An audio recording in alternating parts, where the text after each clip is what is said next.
So if we go to the morphology, it has changed a lot all over the time. Like when we started playing poker, people were already polarizing. There was not huge common consensus on if the three should be something like polarized or merge range.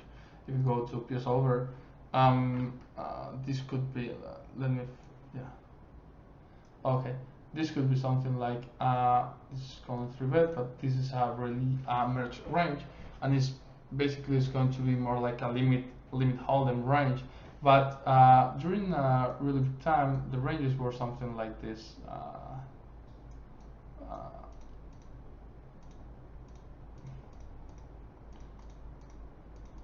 Something like this, or even some people were using ranges like this. There were many different ranges. There were many different strategies that on how people created their morphology. There were even something like this. People usually had some clear way to organize their ranges. There were some people who were doing things like this, and it was not really clear on what was the best strategy, and there was a lot of controversy on how usually people created their ranges. Nowadays in 6max, based on how Pio Solver normally works, is that we are going to give you specific siphons on the preflop and the postflop scenarios. So it's going to play like human normally play. We have reached the conclusion that if we are playing very specific siphons of 3-bet 3 or 4x, let's say continuation bet of 30, 50, 70 or the pot, or even some overpots, but not really often, and definitely not leveraging all the stack and all the hands as, for example, machines do. The best idea is to play a very depolarized strategy, and it normally works better at 6max than it's working, for example, the polarized strategies.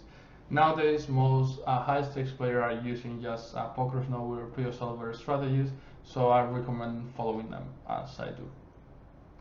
On using Poker Snowy or Pio Solver, there is slightly differences on how they approach the 3-bet morphology. I'll go again to Pio Solver and I'll show you fast. Something like, yeah, if we go back to the range, this is something like Pio Solver usually build their ranges, something like this, something like this, and something like this, let's say, or even lower, but they are using some suited connector, etc. If we go to Poker Snowy, it is normally using something like, let's say, some ranges like this, more built on ace-X suited, based on the fact that they are going to give us overnuts all the time.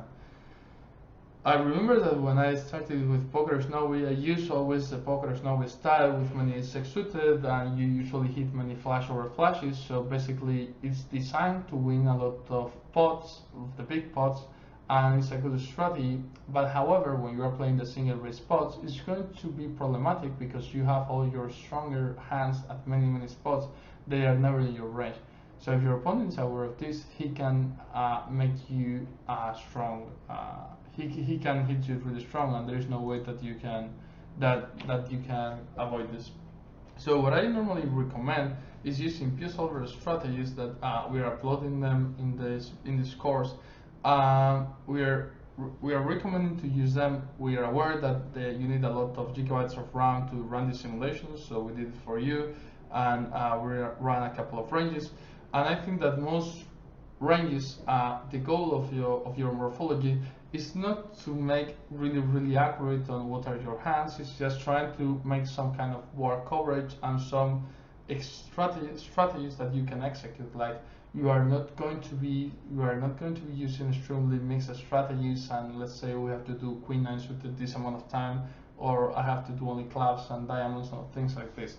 I think this is extremely inefficient, and we should be doing something more easy to do strategy, something like, okay, I'll be through some suited connectors, some ace-X suited, but not all, some pocket pairs, but not all, and I'll try to war coverage everything.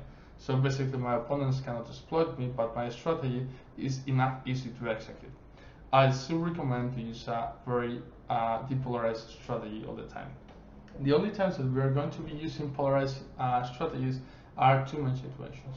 First is if we are playing shallower stacks where, for example, we are playing 30 big blinds and then we can play a much more polarized strategy because my opponent will have a very high 4-bet. So when this happens, it does not make sense to be 3-betting hands that are not so good to be calling the 3-bet all-in, the 4-bet all-in. So this is one scenario, and the second one is if we are playing blind versus blind, just because as I'm playing in position, it's going to be much easier for me to manage these crappy hands than it should be if I'm playing out of position. Of course, if I'm playing deeper stack, for example, I try to play a more dense, more condensed, like more stronger and linear range than if I'm playing, for example, 90 big blinds or 80 big blinds or things like that. Or for example, I'm playing 100 big blinds with ante, which actually means that I'm playing a lower stake, a lower stack depth. So I recommend to be playing with these kind of things to create your morphology. I think the most important thing for this is try to understand how it works, try to have your basic strategy, and move from there. Move from there depending on your opponent, on the stack size, on how you think your opponent is going to play. It does not make sense that you have extremely accurate strategy because we make much more bigger mistakes at other points, but we still need to make some work out of the tables to try to avoid the biggest mistakes. Our goal in this kind of pre-flop situations is trying to do something that is the best thing that we can do with the minimum effort. So this is one of the things I consider. Some people are using different like mixed strategies based on different sizes, mixed strategies or mixed morphology, etc., more like super GTO approach, etc., very complex strategies to execute, GTO oriented, etc. I don't really recommend them. The more complex your strategy is, it means that your opponent still has to adapt to these weird strategies. However, it's going to be much easier for him to adapt when he's playing in position than adapting for you when you are playing out of position. So basically, you're playing a game where you have to do, let's say, 80% of the effort, and your opponent is just doing 20%. So the more complex you're doing your lines out of position, it's not going to be something positive. It's going to be something negative.